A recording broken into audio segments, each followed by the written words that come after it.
Dobrý den, jmenuji se Ellen Stupková, jsem česká influencerka a učím lidi, jak růst na Instagramu. Na začátku to bylo všechno jenom pro zábavu. Nikdy jsem rozhodně nechtěla být bikini fitness. Co bylo velkou výzvou v mé disciplíně, bylo jídlo, trénink, vůbec dokončit všechno a hlavně myšlení. Kdyby mi někdo na začátku řekl, že pojedu na mistrovství světa do Tokia, tak bych mu rozhodně nevěřila. Poprvé jsem to dělala pro sebe, ale pak pro ostatní. Lidé mi psali, ty mi pomáháš každý den. To, co mě motivuje pokračovat, jsou vlastně lidé kolem.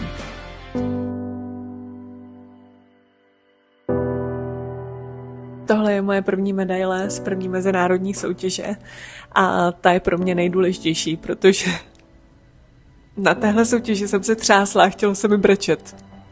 Ale můj nutriční specialista mi tehdy řekl, ty tam nejedeš vyhrát, ty tam jedeš ukázat lidem, že všechno je možné. Tato medaile byla z Fit Model z Tenerife, z Velkých Kanárských ostrovů a tohle byly moje bikiny na mistrovství světa v Tokiu. Myslím, že je nikdy neprodám. Když jsem začala chodit do posilovny, byla jsem pořád unavená, pořád. Ta dieta, kterou mám, je pro tělo velmi náročná, potřebujete vitamíny a musíte se o tělo starat.